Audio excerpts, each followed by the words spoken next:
Hey, welcome to the Relentless Positivity Podcast. I'm your host, Joe Martin. Hey, I've got a guest today that he's a man, he's seen the highest of the highs and the lowest of the lows. I mean, all the way up from winning a World Series ring to spending 3.5 years in jail. And now he's on a mission to help people avoid the mistakes that he made and just let you know that whatever mistakes you've made, they don't define you. So, Brandon, I think that's a very important message. So, Brandon Puffer, thanks for being here. Hey, thanks for having me, Joe. Yeah, it's an awesome intro. It's exactly my mission now is to try to use the good, the bad, and the ugly, be it from my career, my mistakes, my choices, my consequences, to maybe encourage others and help them maybe not go through that same pitfall that I got into.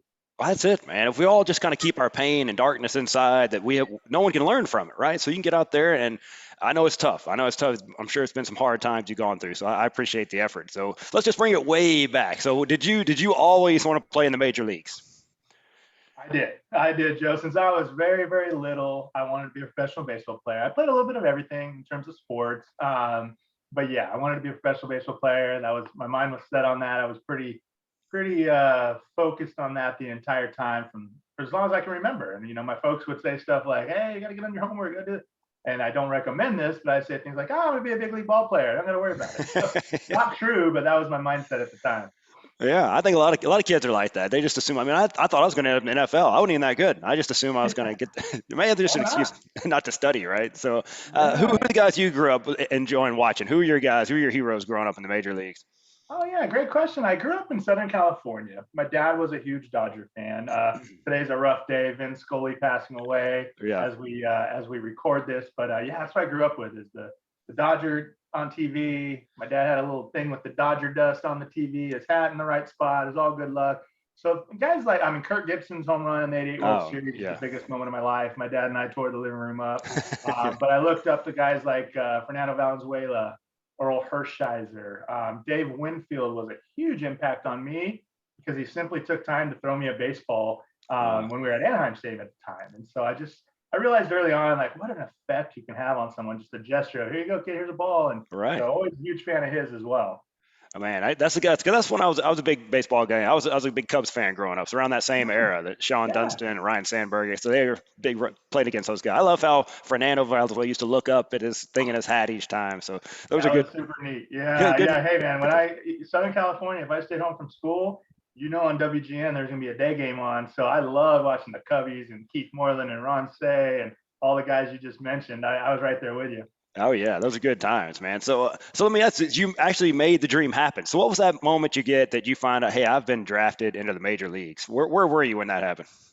Yeah, it was obviously super cool and super humbling. I was actually at high school. I was a senior in high school, before social media, cell phones, all that stuff. And they had drafted me. They contacted my parents. My parents contacted the school, and they announced it over the intercom at the high Wow. school. So congratulations, Brandon Puffer got drafted to the Minnesota Twins.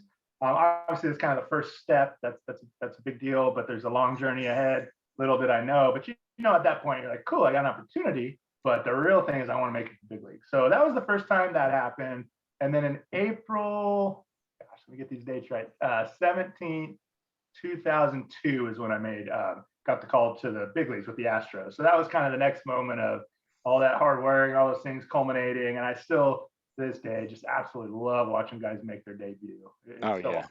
Yeah. That's cool, man. If you had announced me over the high school intercom, you couldn't have told me nothing, man. I'd have, I'd have floated around that school. So I bet that was a great feeling. But tell me a little bit about your minor league days. I mean, that's some if people don't know about minor league. It's a different beast for sure. So tell a little bit about that because it's not all Oh, five-star hotels and flights and all that good stuff. no, quite the opposite, man. It's a funny story because high school in California goes a little later than some places. So literally, when I got drafted, I was in conversation with the Twins after I signed, and they said, "Hey, day after graduation, you've got to be in Fort Myers, Florida, because the rookie ball season already started."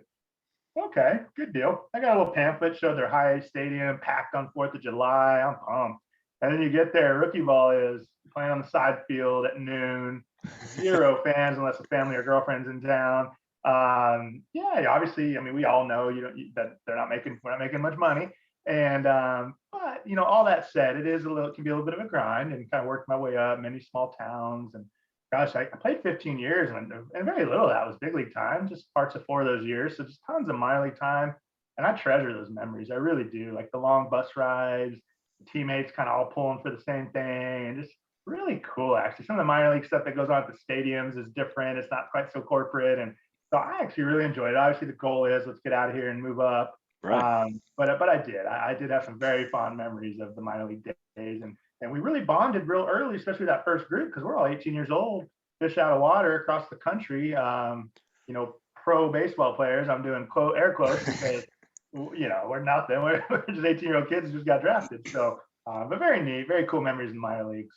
Oh, that's great, man. Hey, if you're getting paid to play ball, you're a pro, right? That's a Yeah, simple definition. So you're doing it, man. That's living yeah. the dream. So you get called up to the big leagues. What's that look like? Do you remember where you were when that happened? Oh yeah, absolutely. Never forget that. I was AAA in New Orleans with the Houston Astros, like I said, and the manager called me in his office and did the hey man, I need you in Cincinnati. It was the Astros, but they're on the road in Cincinnati. Some bullpen help. They need you there tomorrow. Well, you're going to the big leagues. It's just an awesome, surreal moment. Obviously made all those phone calls that you want to make with family and so on and so forth. And then, I flew out to Cincinnati the next day. I arrived. I never forget walking into the old Cincinnati Stadium, just kind of seeing the jerseys that were already hanging up in the locker, and it was like Berkman and Bagwell and Biggio and just some big name dudes that I looked up to. And here's my jersey in a locker, and that's when I was like, oh, I'm here. I really made it here. So very cool moment. Yeah, I never forget. I actually have a really cool story about my big league debut. I came either that day or the next day. I don't remember. It was very soon. I think it was the day I got there, and I'm sitting down in the bullpen, just nervous as all get out. And they called down and said, "Hey, Buffer's got the ninth inning." And I mean, man, the emotions, the legs went numb, the whole deal. And so I started warming up the bullpen. Ran out there, opened that gate, and I guess probably more floated to the mound. And don't know how I got my warm up pitches anywhere close. Couldn't feel my body, but there they were. And man, I faced Todd Walker, was the first hitter. I feel bad because I always say this, and he's probably like, "Yeah, I don't even know who this kid is." But I struck him out, and I'm like, "Oh man, this is easy." And then got another guy out. Barry Larkin hits a double. I smoked the guy in the back on accident. Now there's some traffic on the bases. And back up a second. In spring training, Jimmy Williams was our veteran manager, and he had told us very clearly, if I come out to the mound, it's to pull you. It's not to talk. I want to eliminate any of that like confrontation. Yeah. So here he comes, 2 outs, first and third. He comes walking out, and meanwhile, I just hear BB like bombs going off in the bullpen. Billy Wagner's getting hot, our closer, and I'm like, oh man, my debut. I'm walking off like this. Well, Jimmy comes out. I go to hand him the ball, and he's like, wait a minute. And I'm like, okay. And all the infield comes in, those guys, and I'm just my heart's beating a million beats per minute. And he goes, so you got some family in town? It's your big league debut. You got some phone calls to make. What's going on here? And I said, yeah. A couple of them flew in. I'll make a few calls.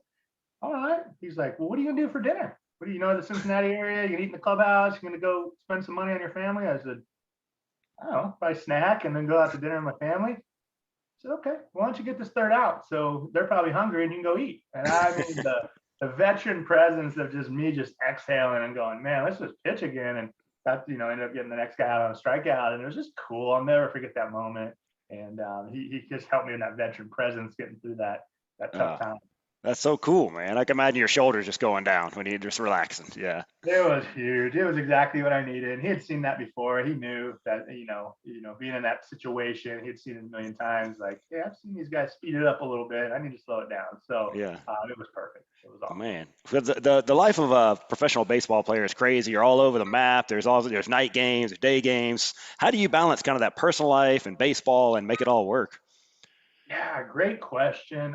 Me personally, not very well, honestly. Yeah. I was very hyper focused on my routine and my, had to, daily routine, the whole deal. And then not only that, but balancing, away from the field, your downtime. And I was just kind of had addiction in my background, knew early on that I didn't handle, alcohol and even like drugs or promiscuity or, chasing all those things. I just didn't handle them well. I was kind of all in guy, always over the top on things like that. And so that's where I really struggled. The baseball stuff, that's what I knew. I mean, I can outwork, I can out routine anybody, but it was off the field and kind of the mind and staying focused on the right things is where I struggled. Yeah. So was this in your teenagers? How was your upbringing? Were you in some addiction issues growing up? Yeah. So had a great upbringing, actually. I grew up, like I said, in Mission Viejo, California, out in Orange County. Beach was close by, great weather. So total dichotomy. My dad, it was my hero, still is my hero, and he was 6'4", 200 plus, big dude, was an athlete. We heard all the stories about him. Kind of had a temper, drank a lot. And I was like, that's a man. That's what I want to be like. And so I did. I kind of gravitated pretty early on to the party scene and all that. That goes along with that. My mom, on the other hand, and they're still together to this day, just absolute gift, miracle from God, because she kind of gutted out some of those times and prayed through it. But yeah, she's a licensed minister with Saddleback Church. Some folks know about it. It's Purpose Driven Life, Rick Yeah. Warren. I mean, literally, ministry is her whole deal. So it's like we're in church, she's on us. And then there's dad over here. I'm like, hey, I want to be like that guy. And so that was my upbringing, but it was great. And I mean, then when I really took notice of faith and just different things, because my mom to me was just like, that was her thing. Like I never knew any different. My dad ended up changing his life. He got sober through Celebrate Recovery at the church, changed his ways, changed his behaviors, changed everything. And I'm like, oh man, there's something to this, what my mom's been talking about, because I just saw my dad do it. So I kind of knew those seeds were planted early, but I was good at kind of just shoving it down and going, I'm gonna go have fun. My dad had fun until he was older. Why can't I? So yeah, that was kind of the upbringing. And again, in high school, struggled with a lot of that. Had some stories that went along with that. And then it just carried right over to the minor leagues, kind of wherever you go, there you are, right? So whatever city, whatever team, same cast of characters everywhere in the locker room. And I was always gravitating towards the, class clown, have fun, go party, carefree, which nothing wrong with that for some guys. I just didn't handle it well. Yeah. That was over the top for me. Yeah, I mean, with all that downtime, that could be a dangerous combination right there. So, Yeah. so there are some awesome benefits being in the major leagues. Obviously, what are a few things that were kind of your awesome things you were benefiting from the major leagues? Oh man, yeah. I mean, I think it's a lot of things. It's the fact that you've had this dream your whole life. You're seeing it come to fruition. You're competing against guys that you looked up to, the camaraderie of the team. All these different things. Also, just your family and your friends, where you come from, making them proud feels good. Like, hey, you know how it is. If you know someone who kind of made it, it's a good feeling. And then Yeah. on the flip side of that, it's a lot of pressure. And there's like I said, my dad and I watched games relentlessly when we were, when I was a kid, and he's screaming at the guys blowing the games, and he's upset because they lost. I'm like, I'm representing the whole city here. This is crazy. Like I remember my second outing was in Houston. We're playing the Giants, and I'm facing the Giants, and we walk Barry Bonds because that's what you did back then. Yeah. And the next guy hits a ground ball, fielder's choice. So he's at second. I'm checking my runner, and my mind is going, "That's Barry Bonds. Barry Bonds. I gotta get this dude out at home plate." So just the pressures of it was pretty tough. Obviously, I mean, huge honor, just an incredible blessing. But so on the good side, it was all the things I mentioned, and then with that came a lot of kind of pressure and things of that nature. Yeah, because your dad's at home yelling at you if you're gonna blow that, right? See if Man, yeah, he doesn't mess around. Yeah, one guy missed a free throw one time on the Lakers. It was AC Green, who was a great dude, and my dad said, "Screen, kick him out of the world." And I'm like, the whole world. well, the whole world is a free throw, man. So yeah, it's just stuff like that I would think about. I wanted to make everybody proud, and even the city I Yeah. was Yeah. So let's get into this. Kind of, what was that one decision that kind of changed your whole path of your life? Yeah, Joe. Yeah, great question. And so, man, talk about dates, right? Big league debut, the draft day, all those good things. Another date in my story that's very, very important is September 13th. It's a Friday, like any other day. Get up, gonna head to the ballpark. This point in time, I had really kind of gone back and forth. I had sobriety for 5 years. Had some tough things come up in my life. Lost that sobriety, fell back into some of my old ways, and so it's just kind of in and out of that.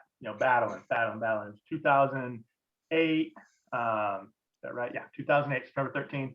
This point, I kind of, have you seen Bull Durham, Joe? Yeah. So I was Crash Davis, man. I had made it to big league. I went back down to Double A at 33 and was mentoring some youngsters that were just top prospects, guys who are now very successful in the big leagues. Really cool role. I relished it. It was great. In fact, I was the chapel leader. So all these things trying to be a positive impact, battling those, for lack of a better term, those demons that I had. And man, on that Friday, they've been asking me all summer, come out with us, Pug, come out. I'm the older guy, come on. I said, no, guys, I can't do it, man. I can't do it. I had a family by then, all that good stuff. And so, sure enough, I'm driving on a Friday. I'm like, you know what? The season's almost over. We're in the championship series. We have a day off. I'm gonna hang out with the boys tonight. I'm gonna give them that one, But I had said it so many times, Joe. I said, man, I can ruin my life in one night. I Wow. said it. I knew it. And they're like, oh, come on. They're young. And so we went out. We did what you do. We started in the locker room, having drinks. We went out, bars, clubs, whatever, the whole thing. And I'll tell you what, I woke up the next day, December 13th. Same, I've been doing this for 15 years. Same routine, man. I get something to eat, go to the yard, do your thing. Woke up September 14th in an orange jumpsuit. Didn't remember, almost didn't anything. Wow. And I'm looking around. I don't feel well. I'm hungover. It's what in the world, man? Like that rock bottom you see on TV. Um, what had happened, and I'm careful with because your viewers and your listeners, like what level of sharing I do, it's wide open. I have a book comes can be in there, but for respect for you and your viewers, I basically had committed a burglary habitation with intent to commit a felony. I walked in an apartment I wasn't supposed to go in. Um, there was a lady in there, 26-year-old lady, scared her, and that's the most important thing. I always share it. It was like there was a victim in this decision. Like, yeah, I had to go serve time in prison. I guess I haven't said that yet, but if you know my story, I got 5 years in prison for this, and that ended my career. Obviously, turned my life upside down. So yes, one decision, one night, absolutely can, 100%. But it wasn't just me; it was my family had to suffer through that. Again, I already mentioned there was a victim involved in that, and it was this lifestyle of just living this life of we're pro ball players, we're going to towns, we're doing our thing, and it just kind of I guess all culminated into you feel like you're invincible and you're not. You make decisions like that, and you have to get knocked down. And I needed the humility, and I needed all that. And so, while walking through prison, I ended up doing 3.5 years of that 5 year sentence. It's not a fun place to be. I think the worst part is just you can't pick up the phone and call your family or hug your kids or and that's the part that really gets you, man. It really does. And you see some things you don't want to see and all that, but it's just being away, not having choices, not having Yeah. freedom. And so fortunately, I kind of took a real hard look and kind of surrendered, turned my life over, took my faith more seriously, took positivity way more seriously. I was just in books, in class, in everything. Like my life's never gonna be this slow. This is the time. So I took it as that, and I like to kind of talk about when Jonah had to. For those who know the Bible, he had to spend those 3 days in the belly of a fish. I'm like, man, I needed more. I needed 3.5 years in the belly. So that's what it took for me. Unfortunately, it came with when I came back out, and I had great family support. I really did. There's a lot of men in there that don't, and it's tough. And so I did. I had great support network through the baseball world, but family mostly. And so I got back out, got back on my feet. I have an onion sack over here in my office. Started over, 100% started over. Everything I had financially was either spent on trying not to go to jail or when I was gone, taking care of my responsibilities and that type of thing. So I had a Bible, I had some hygiene in an onion sack, and I took a humble job as a maintenance guy at a AAA baseball stadium here in Round Rock. Just loved it, man. I found when I was gone, when I was locked up, I had jobs like being a janitor, working in the kitchen, all kinds of things. And I just found that my peace, my true joy didn't come from my circumstances or being a big league ball player or a World Series ring or any of these things. It came from having that internally. So now whatever's going on around me, not perfect. I mean, obviously I have my moments and things stink and life gets hard, but ultimately that true joy and peace is kind of filling that what I call God-shaped hole in my heart. And I was filling it with everything else, man. I was putting alcohol, drugs, competing, trying to be a tough guy, whatever. And when I got away and God did business with me, it was like, okay, this is it. And so, like I said, still far from perfect, mess up every day. But at the end of the day, I did find out, regardless of my circumstances or money or whatever the situation, I can have true joy that's permanent and not based on my circumstances. Wow, that's awesome, man. So Thank yeah, you. I heard a quote today that when you're competing, somebody has to lose, right? But when you're serving, it's just all winning. So it sounds like you kind of Wow. figured that out. That when you're serving people, nobody has to lose. Everybody's winning. That's where you get that joy from. So that's amazing, man. That's awesome. I love that quote. That's really cool. So Yeah. yeah. So what are you doing now? So you're saying you're getting that message. Obviously, be going on these podcasts, but how are you helping others learn from this? Yeah. So a couple different ways. This is one of them. I'm writing that book called From the Bullpen to the State, and I felt led to do that. And so that's going to be out in a couple months to kind of maybe get my story out a little more to folks who need it. And hey, I mean, literally, when I was in an 8x10 cell, I was doing business with God. I was like, if I can help one person, I'll help. So if I do your show today and one person's encouraged, well worth it. Same thing with the book. It's not about money. I mean, whatever happens, happens. It's about trying to get a story out there, encourage others. But even further, I have a youth and high school nonprofit baseball program here in Texas.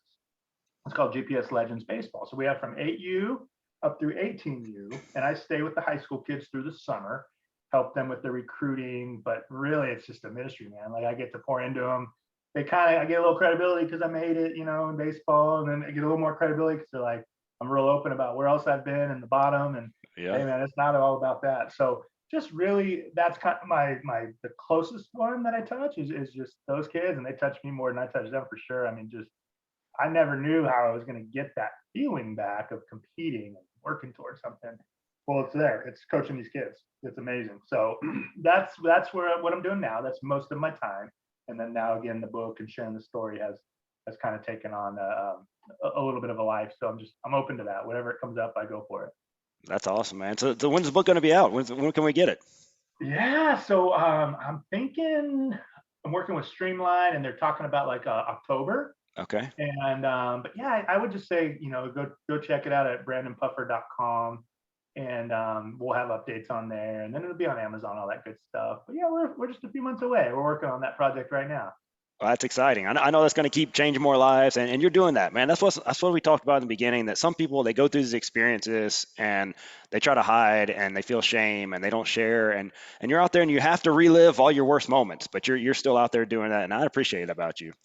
Oh, I appreciate that, Joe. It's very encouraging, and you're right. There is shame involved, and there's embarrassing that you made a choice like that, and all those things. And I just, to your point, I mean, when I had that time to really, reflect, and I just thought, you know what, I can't let this be in vain. I can't just put it away. And I actually had guys who represented me when I play baseball be like, it's just kind of, we got guys that can kind of bury that on the internet, and we'll just kind of put it away. And I'm Yeah.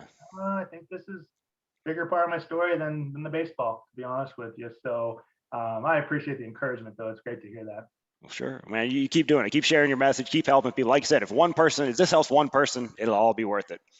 All right, Absolutely. you guys look for the book. It's coming out October-ish. We'll let you know, but you go check it, brandonpuffer.com. I'm going to link that in the show notes. And from the bullpen to the state pen, which is a great title, by the way, I like that. And Yeah. keep it up, man. Keep up the good work. And if I can ever help you out, man, please let me know. Oh, likewise, Joe. Thank you so much, brother. I appreciate it, and I look forward to keeping in touch with you. Absolutely. Hey, you guys go pick up the book and share this episode. Somebody needs to hear this. Somebody in your life, maybe it's a young athlete, maybe it's somebody that you know that's gone through some hard times. Please share this with them and let them know Brandon's message and that there is a path to redemption. We all need that path to redemption. He's found his and helped them find theirs. So Grant, you keep up the great work. We're going to share this episode and pick up the book, and we'll talk to you later, Brandon. Awesome. Thanks, Joe. Make it a great day, man. We'll do that. All right, you guys. We'll see you next week.